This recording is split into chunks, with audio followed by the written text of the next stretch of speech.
zone to the Atlanta Falcons. Yo, what's up, guys? Welcome back to the channel. APWSPORTS signing in, and welcome back to another Chicago Bears preview as the Bears play their final game of the regular season here at Soldier Field against the Atlanta Falcons. And I just want to let you guys know I have a little personal investment even more into this ball game, as in my older brother, my big brother Don, is a Falcons fan. So it's a little bit of a sibling rivalry going on top of this matchup, which is why I'm a little bit more invested than I normally would be in a Bears game that's not the Green Bay Packers. But it's time to talk about this contest, my predictions, my picks, preview the matchups, everything of that nature. We're not going to make this longer. Without further ado, let's dive into it.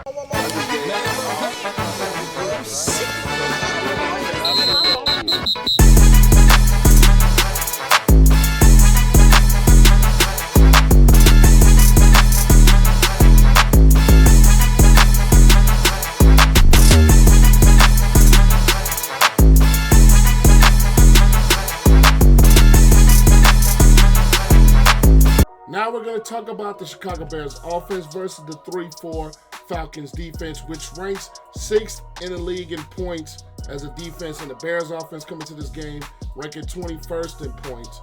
This Falcons defense, it's been a really solid defense throughout the course of this year. I like some of the things that they've done, even though it sucks that now they're without Grady Jarrett. This team, as a unit, they're middle of the pack against the run, but they are strong against the pass, which they are ranked 8th. Now, this Bears offense coming to this game with a ton of injuries. I mean, a good amount of injuries to this Bears football team coming into this ball game. You have Darnell, Mooney, questionable. You have Kmet, questionable. DJ Moore, we can tell by last week, he's dealing with some sort of nagging injury. And we have Lucas Patrick and Tevin Jenkins on our offensive line that are both dealing with nagging injuries. Now, this Bears offense, it comes in ranked a good 28 for passing, but it is a second-ranked rushing team, which the Falcons are not a very good run defense. And just like last week, I expect the Bears to run the football more with Herbert, and now that Foreman looks like he should be back in the lineup, I expect this three-headed running back room with Roshan, Foreman, and Khalil Herbert to run the football a bit more against this Falcons defense without Grady Jarrett, and could be possibly without David Onyemata, and Lorenzo Carter is dealing with the injury as well. So Justin Fields' legs as well is also going to be a factor into this ball game. And how is this Bears offensive line going to look if Jenkins and or Patrick is not able to go in this ball game?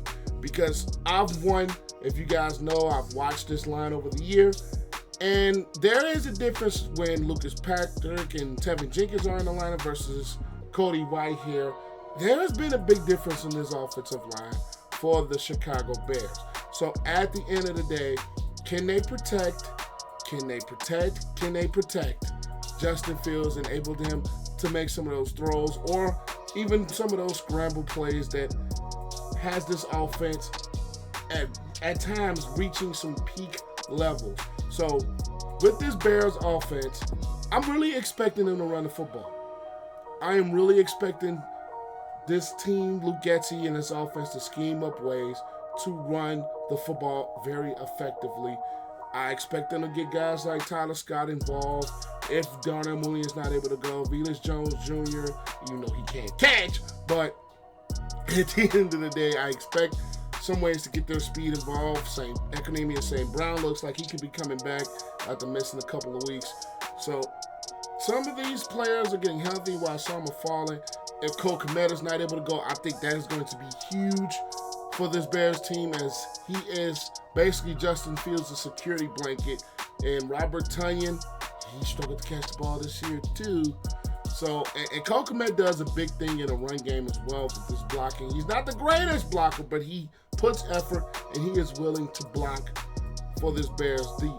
So at the end of the day, I'm expecting the Bears to run the football more And I expect this Bears team to set up some of those play action and some of those bootlegs. I want to see more of that, to get him out of the pocket, because that's where Fields is at his best, outside of the pocket, even though they have one of the better corners in football than A.J. Terrell and better safeties than Jesse Bates back there on their defense. And that is why I think their pass defense has been so good, because you have a shutdown corner and you have a safety like Bates that can fly all over the field.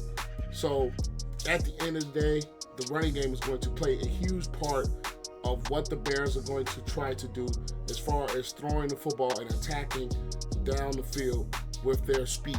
Now it's time to talk about this Bears defense versus the Falcons offense. And we're having the Falcons offense that we don't know for sure who's going to be at quarterback, whether it's Taylor Heinicke, whether it's Desmond Ridder. Personally, I think Heinicke is the better quarterback for this Falcons team than Ridder, but if Ridder's in the lineup, we're still going to have to face them. So at the end of the day, I personally think Heinicke is the better fit for them. But this Falcons offense comes with injuries all over the offensive line. Jake Matthews, questionable. Drew Dahlman, center, questionable. Chris Lindstrom, right guard, questionable. Caleb McGarry, right tackle, questionable. So at the end of the day, they have basically almost their entire offensive line starting questionable, dealing with injuries. And we're having a Bears defense outside of the Ngakoue injury that is pretty much healthy. And we have a Bears defense that is a very, very good run defense, that's still the number one ranked run defense in the league. And passing, they're 25th, but that's an area where I've always kind of questioned this Bears defense is passing. But we're going up against the Falcons offense, who ranked 16th passing the football, and actually they ranked 22nd passing the football, and 8th running the football. So at the end of the day, we're talking about an Atlanta Falcons offense that with Robinson, with Algier, and sometimes Cordell Patterson can run the football effectively, but this Bears defense has been very, very stout against the run. I like what I've seen from Justin Jones. I think he's going to make a very good impact. Billings, Walker, and of course, the Montez Sweat effect is real. The things that we've seen Montez Sweat do are not only rushing the quarterback, and he's been playing the run very well, along with Edwards and Edmunds, who's been flying all over the field, and we also see Jack Sanborn make plays. The struggle for this Falcons offense, I think, is at the wide receiver position. Drake London, I think, is their only consistent receiver, and I think Jalen Johnson is probably going to be the guy that's most on him, because at the end of the day, the Falcons don't really have that main threat outside of London at that wide receiver position, even though Van Jefferson is solid, Scotty Miller is solid. But the only one that really scares you on a consistent basis is a guy like Drake London. Now, Kyle Pitts, even though he's been misused or whatever at the tight end position, can present a problem if not defended correctly at the tight end position. So at the end of the day, the impact of Edwards and Edmunds, they can fly around the football field, is going to be a very huge impact of what they can do as far as getting Kyle Pitts kind of off his game, and also getting to the quarterback in some of those blitz packages. Even though they haven't been blitzing a ton because of the Montez Sweat effect, I still would like to see how they're going to fare up against Kyle Pitts against this Falcons offense. But I'm really expecting the Falcons to try to run the football a little bit more, depending on who's at quarterback. I think if Heinicke is at quarterback, they're probably going to try to throw the football a little bit more than what they've kind of been accustomed to, or throw a little bit more than what we've seen from this Falcons team. And with Ridder, I think they're going to try to pound the rock against this Bears run defense, even though I think it won't be as successful. But I'm looking for the Falcons to come out and try to run the football a little bit more. But at the end of the day, my pick is in, and I am going to roll with the Chicago Bears in this ball game. I'm going to roll with a score of 24-17. I just believe with the Falcons' offensive line injuries, I think this Bears front is going to really cause some havoc and cause problems for the Falcons' run game and as well as their passing game.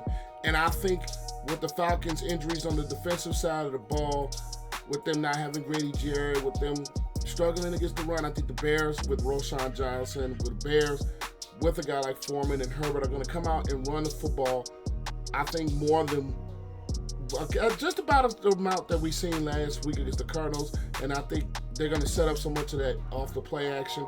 Even without Kmet, if he's not able to go, I still think that they're going to be successful as far as running the football and setting up some of those play action plays. So this is why I have the Bears winning 24-17 at home.